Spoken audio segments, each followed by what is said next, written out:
Hello everyone. अभिनव नाम है मेरा। स्वागत करता हूं आप सबका आपके अपने YouTube channel let's talk with Abhinav में। आपने एसएससी एमटीएस का नोटिफिकेशन आया है, आपने आई होप वो देख लिया होगा। तो कुल मिला के मैं अभी ना आपको कुछ चीजें बहुत इन शॉर्ट बताने वाला हूं। ये देख लो, उसके बाद फॉर्म भरना आपके लिए इजी होगा। मैं अभी आने वाले टाइम में मैं आपको बताऊंगा कितनी वैकेंसीज है, क्या एग्जाम्स होने वाले हैं, स्कीम्स क्या है, मेरिट किस बेसिस पे आएगा, फिजिकल रिक्वायरमेंट क्या है और एलिजिबिलिटी क्या है। तो 5 चीजें हैं जो मैं अभी आपको बताने वाला हूं। किसी भी एग्जाम भरने से, फॉर्म भरने से पहले ये चीजें जान लेना बहुत जरूरी होता है। तो चलते हैं, शुरू करते हैं। पहले बात करते हैं एलिजिबिलिटी की। तो देखो, एलिजिबिलिटी अगर आप 10th पास हो तो आप ये फॉर्म भर सकते हो। 10th पास, 17 फरवरी जो लास्ट डेट है एमटीएस फॉर्म भरने का, वहां तक आपका 10th का रिजल्ट आ जाना चाहिए। तो हर 10th पास बंदा इसके लिए अप्लाई कर सकता है।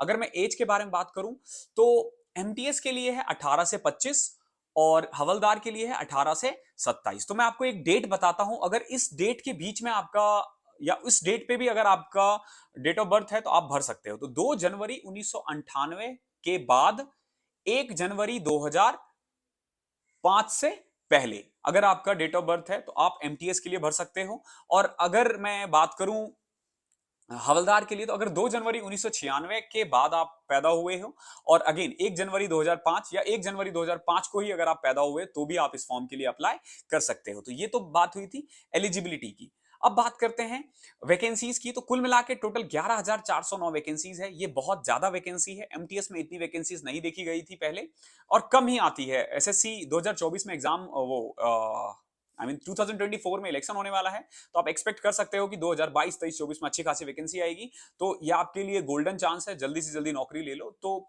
जिसको भी जॉब पहले लेना है और आगे चल के तैयारी करना है तो ये जॉब आपके लिए है। अब बात करते हैं एग्जामिनेशन की। तो देखो, अब इन्होंने पूरी तरीके से चेंज कर दिया, पहले की तरह नहीं रहा है अब एमटीएस। अब बिल्कुल पैटर्न चेंज कर दिया है। तो एग्जाम कैसे होगा? आपके 2 सेशन में एग्जाम होंगे, सेशन 1 एंड सेशन 2। सेशन 1 जो है वो मैथ्स और रीजनिंग का होगा। 20-20 क्वेश्चंस दोनों में से होंगे और 3-3 मार्क्स का होगा, यानी कि 60-60। कुल मिला के 120 मार्क्स का आपका सेशन 1 होगा और उसमें 30% लाना कंपलसरी है। ध्यान रखना, अनरिजर्व के लिए 30%, ओबीसी ईडब्ल्यूएस के लिए 25% और अदर में एससी एसटी और जो पीडब्ल्यूडी कैंडिडेट्स होते हैं वो आ जाते हैं, उनके लिए 20% मिनिमम लाना कंपलसरी है। अगर आप सेशन 1 में इतने नंबर लाते हो तभी आप सेशन 2 का एग्जाम तो आप दे दोगे, लेकिन आपका चेक तभी होगा सेशन 2 में जब आप सेशन 1 क्वालिफाई कर लेते हो। तो अब देखो, सेशन 2 में क्या होगा। 25 क्वेश्चन आपको जीके का करना है और 25 क्वेश्चन इंग्लिश का करना है। तो कुल मिला के 75-75 मार्क्स का दोनों है। तो 150-150, यूं कह लो कि सॉरी 75-75। तो वो जो 150 मार्क्स है, मेरिट उसी में बनेगा। ध्यान रखना, सेशन 1 यानी मैथ्स और इंग्लिश क्वालिफाइंग है, उसके मार्क्स मेरिट में नहीं जुड़ने वाले हैं। सेशन 2 से ही आपका मेरिट जुड़ने वाला है। तो जो मैंने चौथा पांचवा पॉइंट बताया था कि मेरिट किस बेसिस पे बनेगा, तो ध्यान रखना, जो सेशन 2 है उसी से मेरिट बनने वाला है, सेशन 1 से मेरिट नहीं बनने वाला है। इसके अलावा एक चीज और ध्यान रखना कि अगर आप जैसे तैयारी कर रहे हो और बहुत लोग मुझसे आज ही पूछने लगे थे कि भैया कौन सी किताब पढ़नी है, तो एमटीएस के लिए ना किरण पब्लिकेशन ने एक प्रीवियस ईयर की बुक, जो 2022 या 21 में एग्जाम्स हुए थे उनका एक प्रीवियस ईयर का बुक लाया है। 48 सेट है, तो वो जरूर देख लो। वो देखने के बाद क्या होगा ना, आपको आइडियाज हो जाएंगे कि क्वेश्चन किस टाइप के हैं, तैयारी उसी तरीके से करना है। बहुत लोग आपको बोलेंगे कि सीजीएल लेवल की तैयारी करो। नहीं भैया, देखा, सीजीएल 12th लेवल का और ग्रेजुएशन लेवल का एग्जाम है, एमटीएस 10th लेवल का एग्जाम है। तो 10th लेवल की पढ़ाई करो और अच्छे से करो। कट ऑफ हाई जाएगा, no doubt. Cut off high का मतलब ये नहीं होता कि आपको टफेस्ट क्वेश्चंस करने हैं। कट ऑफ हाई का मतलब है कि आपको एक्यूरेसी पे ज्यादा काम करना है, आपको जितना आपका सिलेबस है उस पर ज्यादा काम करना है। तो उसमें आपको जो किरण पब्लिकेशन की किताब है वो हेल्प करेगी। तो आप वो परचेस कर लेना, लिंक मैं डिस्क्रिप्शन में डाल दूंगा। यहाँ पे आपको फोटोज आ रहा होगा, यही बुक आपको लेना है मार्केट से। डिस्क्रिप्शन में मैं लिंक डाल दूंगा। अब बात करते हैं फिजिकल टेस्ट की। तो अब आपको एक फिजिकल टेस्ट से भी गो थ्रू करना पड़ेगा। ये बेसिकली हवलदार के लिए है, एमटीएस के लिए शायद नहीं है। अगर होगा तो मैं आपको नीचे कमेंट में बता दूंगा, अदरवाइज आप मानिए चलो नहीं है। तो फिजिकल, एक है फिजिकल स्टैंडर्ड टेस्ट और एक होता है फिजिकल एफिशिएंसी टेस्ट। देखो, फिजिकल स्टैंडर्ड टेस्ट का मतलब है कि ये आपके में होना ही चाहिए।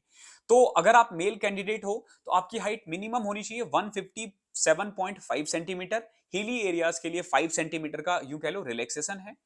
81 सेंटीमीटर का आपका चेस्ट होना चाहिए, जो 5 सेंटीमीटर एक्सपेंड करे, तो ही आप इसके लिए अप्लाई कर सकते हो, अदरवाइज आप एलिजिबल नहीं होंगे हवलदार के लिए। फीमेल की बात करूं तो 152 सेंटीमीटर हाइट होनी चाहिए, 2.5 सेंटीमीटर का रिलैक्सेशन मिलेगा अगर आप हिली एरियाज यानी गढ़वालीज, असामीज या ट्राइबल एरिया से बिलोंग करते हो। उसके अलावा 48 केजी वेट होना चाहिए फीमेल के लिए मिनिमम, 2 केजी का रिलैक्सेशन है अगर आप हिली एरियाज, ट्राइबल एरिया से बिलोंग करते हो। तो जब आप इस फिजिकल स्टैंडर्ड टेस्ट क्वालिफाई कर लेते हो, यानी कि आप इतने एलिजिबल हो, तो आपको एक फिजिकल एफिशिएंसी टेस्ट से गुजरना होगा। मेल को बेसिकली 1.6 किलोमीटर या 1.5 किलोमीटर वॉक करना है 15 मिनट में, और फीमेल को 1 किलोमीटर वॉक करना है 20 मिनट में। तो बहुत नॉर्मल है, सिंपल वॉक ही करना है, इसमें वॉक करके ही आप पहुंच जाओगे। तो फिजिकल बहुत ज्यादा इसमें टफ नहीं है, ये हवलदार के लिए था। तो मेरिट में जब आप फिजिकल टेस्ट और सेशन 2 दोनों के मार्क्स ऐड कर दोगे तो आप हवलदार के लिए होगे। और अगर सिर्फ सेशन 2 के बारे में बात करूं तो अगर सिर्फ आप सेशन 2 निकालते हो तो आप एमटीएस के लिए क्वालिफाई होते हो। तो आई होप मैंने सारे पॉइंट्स जो मेन मेन पॉइंट्स थे वो कवर अप कर दिया है। बट अगर स्टिल कुछ छूट गया है ना, तो आप नीचे कमेंट में लिख दिया करो, मैं एक एक कमेंट पढ़ता हूं और मैं कोशिश करता हूं उसका जवाब दे दूं या फिर उस पर एक वीडियो बना दूं। तो अगर कोई भी क्वेश्चन छूट गया है, कैसे तैयारी करनी है, नीचे मेरा टेलीग्राम लिंक है, मैं व्हाट्सअप नंबर भी डाल दूंगा अपना, आप मुझसे डायरेक्ट क्वेश्चन पूछ देना। और व्हाट्सएप पे प्लीज कॉल या फिर बिल्कुल कॉल मत करना, आप मैसेज कर दो, मैं जवाब दे दूंगा। आप वॉइस मैसेज में मुझे भेज सकते हो क्वेश्चन अपने, मैं वॉइस में ही आंसर दे दूंगा। बट कॉल अवॉइड करना, कॉल मत करना, कॉल वैसे में उठेगा नहीं वो नंबर पे। Thank you so much. इस सेशन में इतना ही था, मिलते हैं अगले सेशन में, तब तक के लिए कीप स्टडी।